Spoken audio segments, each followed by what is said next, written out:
Tu vas pas rester là à vie quand même.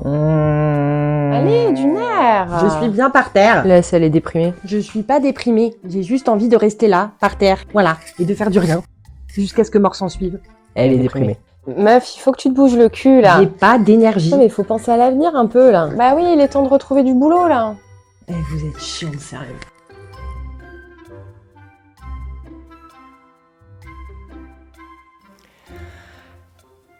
C'est compliqué en ce moment. J'ai mis des boucles d'oreilles BN pour me remonter le moral. C'est compliqué parce que, ça y est, on a décidé que ça suffit. Il est temps de vivre. Le calme semble revenir, mais clairement, la tension reste. On a allégé les gardes. Ce qui rythmait ma vie depuis 15 jours, ça disparaît. Tant mieux, parce que clairement, c'est pas une vie. Mais ça fait bizarre. Les repères construits à l'arrache dans la détresse commencent à s'éloigner parce que la vie doit reprendre son cours. Tout le monde a besoin de reconstruire sa vie et c'est sain, c'est très sain. Il est temps de penser à construire l'après et je suis pas prête. Le monde avance et moi, je reste au point mort. J'ai peur de sortir. J'ai pas assez d'essence pour sortir. Puis sortir pour quoi faire ? J'ai envie de rien, de voir personne. Faudrait que je fasse quelque chose. J'ai pas d'énergie. J'ai faim. J'ai pas envie de manger. Je suis fatiguée. J'ai pas envie de dormir. Je veux me distraire. J'arrive à me concentrer sur rien. Tout me paraît compliqué. Agressif. Long. Ma petite bulle de sécurité, toute restreinte physiquement qu'elle était, ma rue, doit maintenant se confronter à la réalité. Et en fait, hier, j'ai réalisé que c'était vraiment ok d'être dans cet état-là. C'était normal parce que... Mais je suis traumatisée en fait. Sérieusement, c'est un traumatisme. Un traumatisme global de constater de mes yeux l'état de mon pays, de constater la catastrophe économique, humaine, morale, politique, sociale, sanitaire, écologique qu'ont été ces 17 derniers jours. Mais ça a aussi été un traumatisme émotionnel parce que j'ai vécu des expériences violentes émotionnellement. Alors, j'ai plutôt bien tenu la barre de ma santé mentale. Jusque-là, je suis plutôt fière de moi. Mais la vache, tout ce qu'il y a à digérer. En fait, ce que j'ai vécu le jour où je suis allée constater les dégâts à mon cabinet, ça a été éprouvant, parce qu'avant d'arriver sur les lieux, il y a eu 2 heures d'une épopée dehors pour constater les dégâts du monde réel, quoi. J'ai vu une zone de guerre. Sérieusement. On en parle de façon sarcastique parce que l'humour, c'est notre défense. Je fais des blagues dessus, mais sérieusement, j'ai vu une zone de guerre. Avec des feux, des pillages, des armes. J'ai vu des personnes cagoulées, j'ai entendu des cris, des insultes, des tirs, des détonations. J'ai passé 2 heures en apnée, mais j'étais choquée par ce que je voyais. À aider les gens en détresse avec leur véhicule pour trouver des médicaments ou pour trouver de la nourriture. Et slalomer entre les carcasses brûlées, faire un demi-tour sur la bretelle de la Save, toutes les voitures à contresens. Des incendies partout. C'était le bordel de la science-fiction lunaire.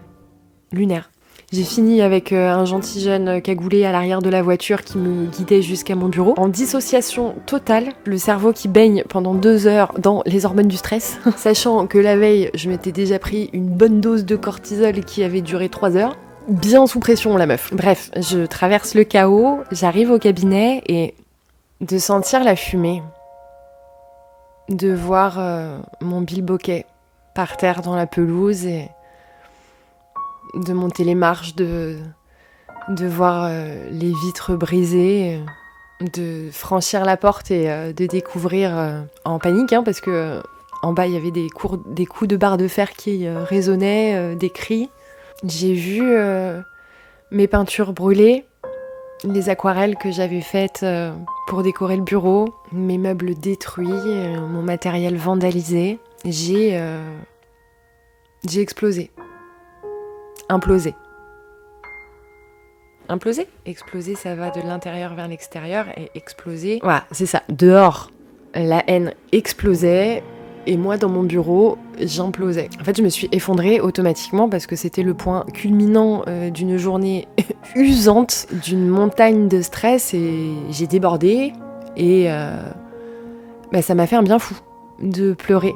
Un gros sanglot, c'était hyper libérateur. Le déclencheur était pas agréable, mais l'émotion qui en a découlé était belle. Et la leçon aussi. Ça reste une expérience très éprouvante qui a laissé des traces. Ce jour-là, j'ai ressenti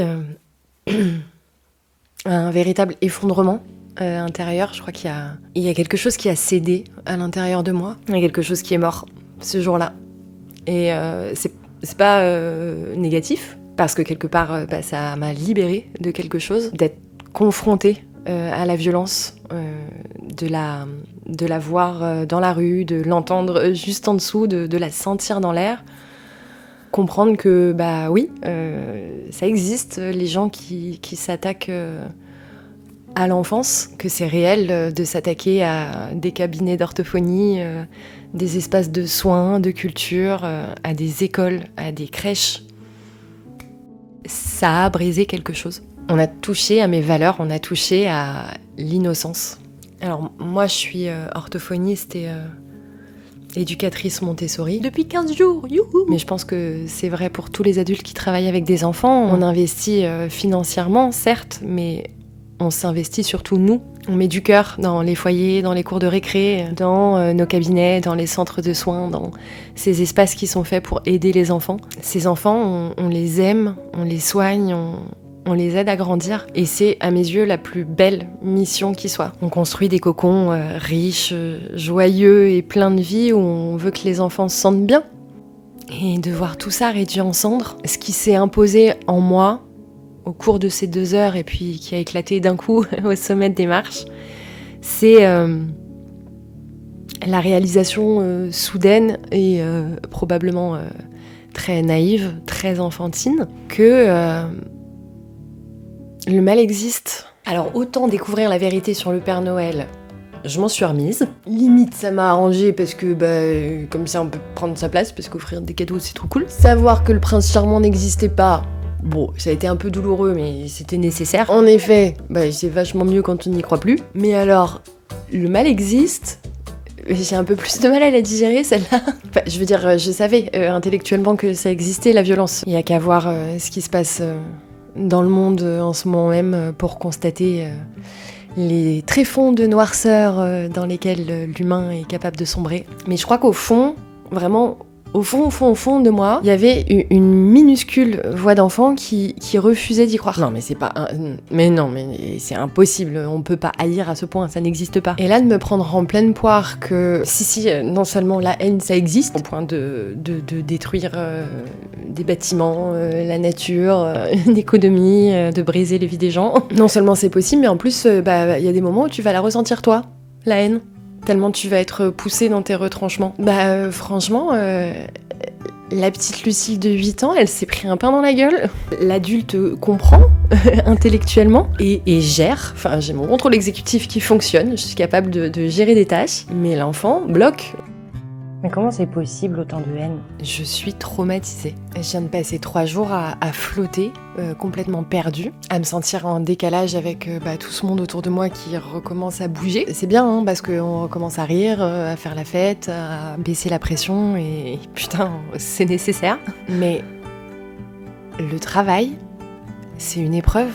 Un traumatisme, c'est un choc émotionnel très violent. C'est très violent ce qu'on a vécu. C'est hyper violent. Allô, on a vécu la guerre. Sérieusement, ça peut paraître con, mais vraiment, je viens de le comprendre. Pendant 15 jours, j'ai reçu choc sur choc avec tout ce que j'ai vu, lu, entendu, ressenti, compris. Tout était traumatisant. La violence dans les rues, la violence entre nous, la violence des réseaux sociaux, les médias, le stress permanent, la désinformation, la surabondance d'informations, ces sentiments de solitude les premiers jours, d'abandon, d'isolement, le froid, le paysage sonore, les coups de feu, les explosions, les insultes, les fouilles, les braquages, les regards noirs, les incendies, les putains d'incendies partout, l'odeur, la fumée. C'est traumatisant, c'est hyper violent ce qu'on a vécu. Et je rigole, mais je suis triste parce que mon cerveau doit lutter pour pas associer ce traumatisme à ce drapeau si beau qui représentait tellement bien les couleurs de notre pays. Le bleu du lagon, le vert des forêts, le rouge de la terre, le jaune du soleil. Donc voilà où j'en suis. Je suis traumatisée. À en croire les messages de certains d'entre vous que vous m'avez envoyés après ma dernière vidéo, je suis pas la seule. Et Dieu soit loué, parce que sinon je penserais que je suis folle. On est nombreux à être traumatisés. Et encore, moi j'ai de la chance parce que c'est que mon cabinet qui a brûlé. J'ai un toit au-dessus de la tête, j'ai de la nourriture dans le frigo. Dans quel état sont les gens dont la vie a été détruite? Les gens qui ont perdu un proche, qui ont vu leur maison brûler, ou leur entreprise, ou leur véhicule, ou ceux qui se sont fait agresser. Les gens qui ont faim, les gens qui n'ont pas les moyens de payer leur loyer. Non mais sérieusement, on mériterait tous d'être en arrêt maladie, quoi, pour avoir le temps de guérir. Mais beaucoup ne peuvent pas se le permettre. Et beaucoup de personnes vont devoir mettre de côté leurs émotions, leurs peurs, leur incompréhension pour retourner et faire tourner le pays. Parce qu'ils n'ont pas le choix. Alors à toutes ces personnes qui vont se retrouver obligées, contraintes, alors qu'elles sont pas prêtes à reprendre le travail, je vous envoie tout mon amour, tout mon soutien. Vous êtes des héros, vous avez toute ma reconnaissance parce qu'il faut vraiment du courage et merci de commencer à reconstruire. Moi, j'en suis pas capable pour l'instant. Il faut des gens qui avancent, chacun à leur échelle, chacun à leur niveau, chacun a des capacités, des talents, des dons. On a besoin de gens pour reconstruire matériellement, pour reconstruire économiquement, mais on a aussi besoin de gens pour guérir, des soignants, des artistes. On a besoin de méditation, on a besoin de musique, d'art, d'ateliers thérapeutiques, de rencontres, de partage, de groupes de parole. On a besoin de créativité, de sport, de nature, d'éducation. En fait, on a besoin de personnes pour redresser le pays. On a aussi besoin de personnes pour reconstruire l'humain. Franchement, cette expérience, ça a brisé un truc en moi, une innocence, ma naïveté d'enfant, mais ça a aussi réveillé l'enfant qui rêve d'un monde meilleur. Parce que je vois qu'il est possible, je vois qu'il existe déjà, qu'on est chaud bouillant, c'est à nous de le construire. Chacun à son rythme, en composant avec ses propres blessures. Moi, j'ai besoin de temps pour guérir. Reprendre une activité, pour l'instant, c'est inconcevable. Enfin, je veux dire, littéralement, j'arrive pas à concevoir, écrire dans mon agenda, reprendre le travail. Je peux pas gérer une entreprise. Je peux pas contacter des agences immobilières, visiter des locaux, acheter des meubles, décrocher mon téléphone pour fixer des rendez-vous. Je suis incapable de gérer un planning, de remplir des feuilles de soins, de répondre à des mails, de planifier des réunions. Je suis censée travailler avec des enfants, j'arrive même pas moi-même à me gérer. Comment je peux fixer des objectifs de rééducation? J'ai même pas de projet de vie pour moi. Je ne peux pas, j'en ai pas la capacité mentale, affective, psychologique, même physique, parce que ces derniers jours j'étais quand même très faible. Donc la chance que j'ai, c'est que j'ai suffisamment d'économies pour tenir un mois. Donc, j'ai décidé de m'offrir un mois pour guérir. Je vais faire ma thérapie comme ça, en parlant et en créant autour de cette tragédie. En fait, j'ai besoin de parler et j'ai besoin de vous écouter. J'ai besoin de raconter vos histoires, nos histoires, parce que c'est toutes les facettes d'un même pays. Parler, ça libère, ça soulage, ça permet de mémoriser, ça permet de démarrer un processus de reconstruction et j'ai envie d'aider à ce niveau-là. Alors je suis absolument pas thérapeute ni psychologue, j'ai aucune formation en ce sens, moi je suis créatrice d'histoire.